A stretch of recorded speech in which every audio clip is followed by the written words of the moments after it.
It's Brian with the slide. To be a pop star, I enjoy it. Bass pedals. There's Brian. In the vibrant era of the 1960s, amid the lively clubs and rhythmic beats of London, lived Brian Jones, a musical magician infused with the spirit of blues and soaked in psychedelia.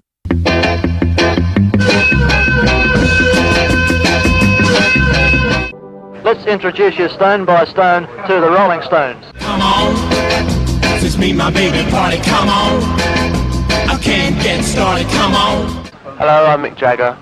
Charlie Watt. Who? Charlie Watt. Brian Jones. Keith Richard. Bill Wyman. Seeing them get more and more popular and more people coming to see them, it was very exciting. How do you feel when you get all these girls screaming and shouting? Yeah, it's great. Girls screaming at a concert and not for somebody else. You know, it's the same, just a measure of success, but it is great anyway. Obviously, you feel a personal pride. He was brilliant. He was a brilliant musician. He shocked everybody with the quality of his playing. We all dedicated ourselves to the band, and Brian more so than anybody else because it was his band in the beginning.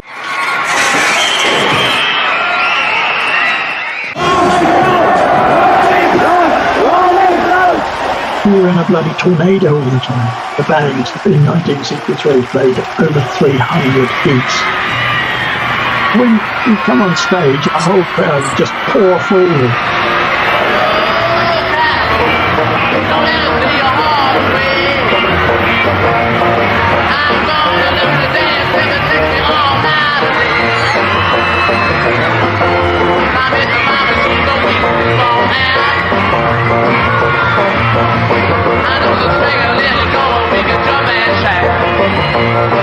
He played the role of the Rolling Stones' chameleon, crafting intricate sonic landscapes in their early days, only to be overshadowed by a darkness that eventually erased him from the scene. You know, when I think about it, Brian,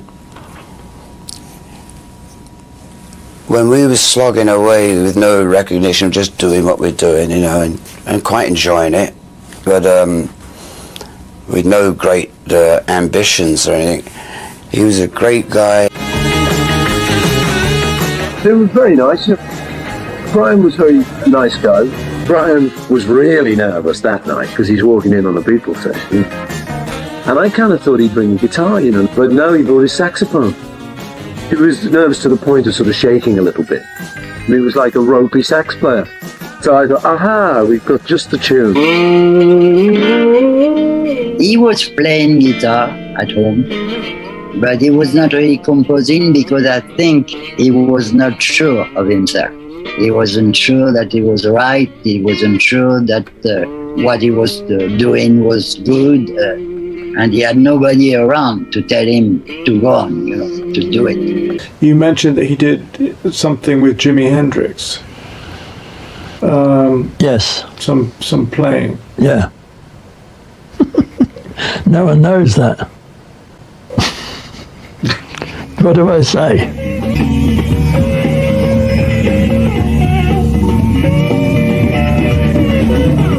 And I got Brian trying to write a song with that guy, Michael Aldred, of Ready, Steady, Go. But they're unique things that I've just happened to got, and but he never had the courage to record it. Oh, fucking hell, turn it off. So far away, like an angel, drifting through the paths of stars alone.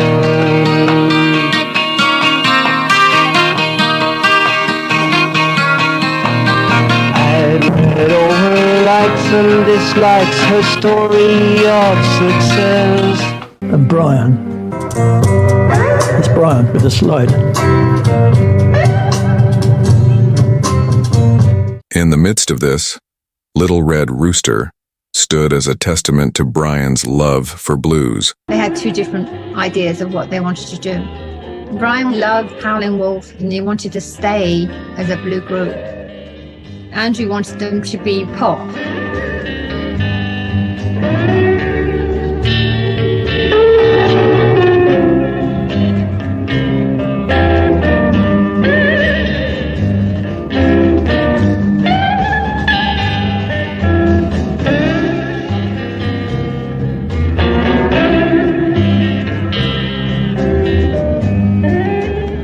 I think Andrew and Brian just didn't hit it off, and I think they just got into loggerhead. Pop sold, and obviously Andrew wanted to make money. We wanted to do a blues, and everybody said, "Don't do it, because you'll destroy your career. No one's ever done a blues record for a single in England." Well, when we did Little Red Rooster, they said, "You're going to kill yourself."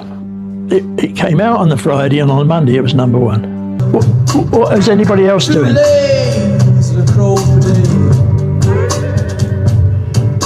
He's making the song. His faithful arrangement, paying homage to Muddy Waters, became the Stones' blues rock anthem. Toughest Chicago music, Elmore James, Robert Johnson, Muddy Waters. Oh, time's coming, you're gonna be a rolling stone. You're gonna be a rolling stone. And so that atonal, bluesy, harmonic structure of all the Stones, so that came from Brian. And then the edginess of the sound, that was Brian. His slide guitar resonated with raw emotion, a nod to the roots that anchored the band. A defiant roar, celebrating his musical heritage, yet hinting at a longing for simpler times before fame and turbulence took hold. It certainly is true that for loads and loads of American teenagers, they didn't really know about the blues before the Stones. That was a really key moment in Brian's trajectory, introducing that stuff to Americans.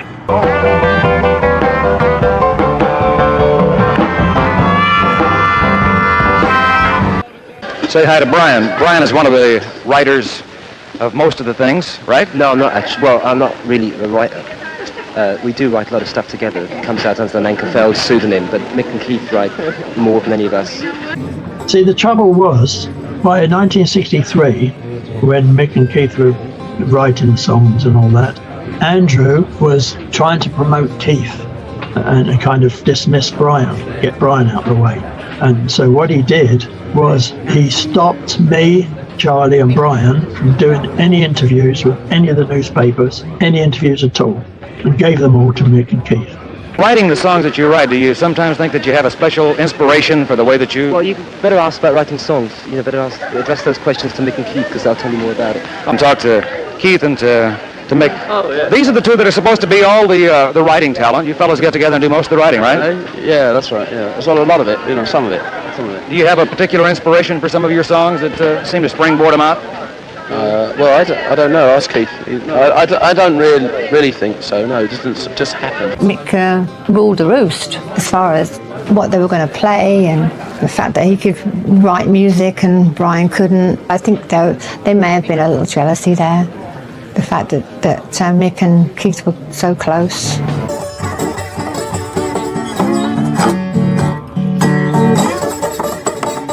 However, shadows loomed within the band. As Keith and Mick's songwriting partnership flourished, Brian's influence waned.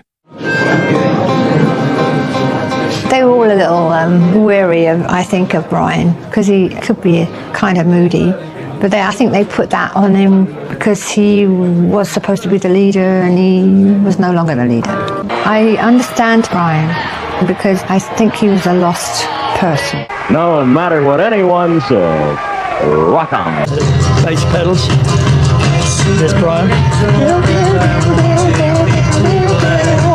Paint It Black, a stark portrayal of despair, mirrored this internal struggle.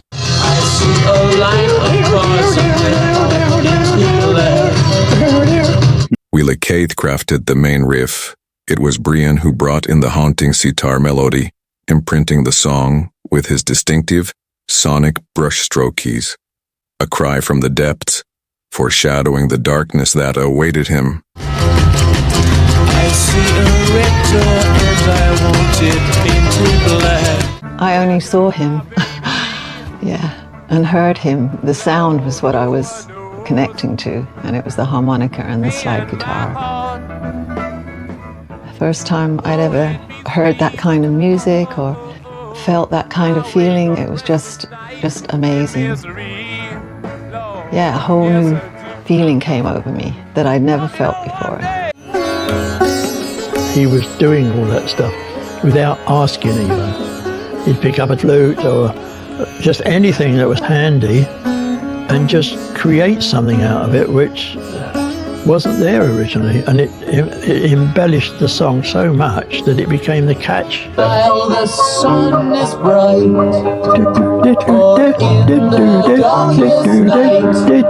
no one knows. Can you hear him? She comes and goes. Ruby Tuesday, a wistful ballad that spoke of love, lost, and yearning. Brian's melancholic recorder melody danced alongside Jagger's soulful vocals, a poignant tribute to Tuesday Weld, the actress who briefly captured his heart.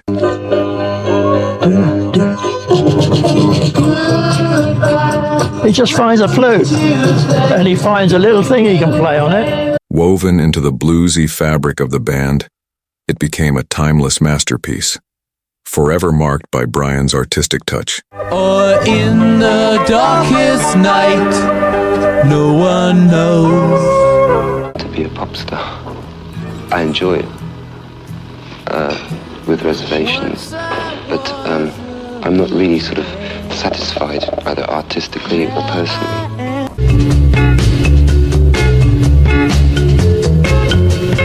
In the midst of Under My Thumb, Jagger's bold anthem to female submission, a different vibe began to permeate the air. While the song was a testosterone-charged rock hit fit for radio, Brian sensed it needed a spark, something a bit more unique. Under my thumb, the girl who... As the familiar chords resonated, Brian took center stage, his mallets poised like enchanting wands. The initial marimba notes, light and playful, gracefully danced amid the rock's intensity. It was a mischievous nod, a clever counterbalance to Mick's bravado. The rest of the Stones looked on in amazement as Brian painted sonic shadows, his melody playfully echoing Jagger's dominance. The girl who once pushed me around. Unexpectedly, Under My Thumb transformed from a chauvinistic anthem into a power play, a delightful clash of wills. Brian's marimba, with its innocent chimes and cascading grace, challenged Jagger's swagger, introducing a feminine perspective and a subtle vulnerability beneath the bravado. The song evolved, shifting from a rock anthem to an intricate tapestry of control and desire. Under my thumb, it's all right. In this rendition of Under My Thumb, Brian Jones, the quiet rebel, discovered his voice. He didn't need to raise his voice. His instrument spoke volumes, crafting a counter-narrative that added depth, richness, and a human touch to the song. It's down to me. It showcased his musical brilliance and served as a gentle act of rebellion against the overpowering machismo of rock and roll that loomed over him.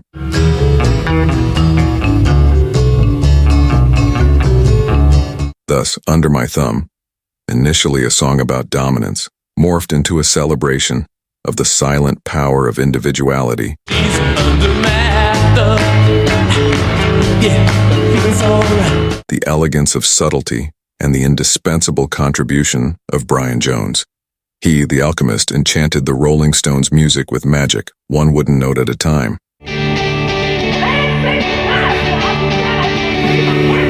Soon after, Child of the Moon emerged, a nocturnal lullaby painted with the colors of sitar and mellotron. Brian, fascinated by Eastern mysticism, introduced these exotic instruments to the Stones' repertoire.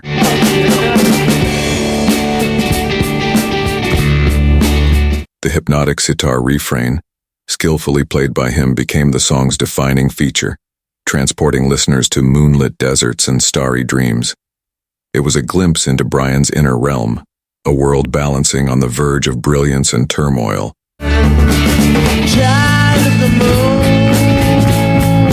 His mastery of instruments, his unorthodox arrangement, continued to push the boundaries of rock. Despite Mick Jagger and Keith Richards often taking the spotlight, Jones proved himself as a significant songwriter in his own right. So the next time you hear Paint It Black, Ruby Tuesday, Child of the Moon, or Under My Thumb, take a moment to appreciate the man behind the music. As you listen closely to these melodies, you'll hear the faint whispers of Brian's spirit. Though he may be gone, his music lives on, a tribute to his unique and irreplaceable contribution to the Rolling Stones' legacy.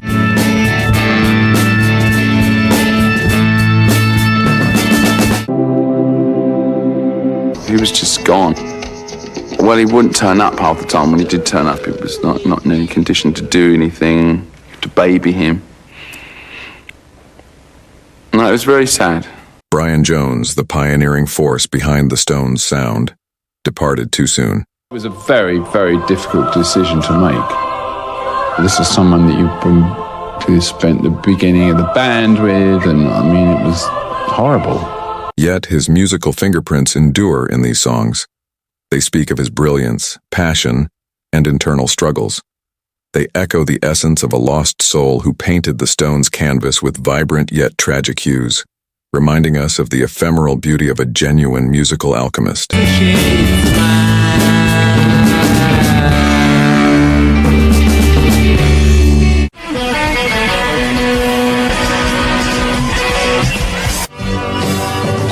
He don't know if it's right or wrong.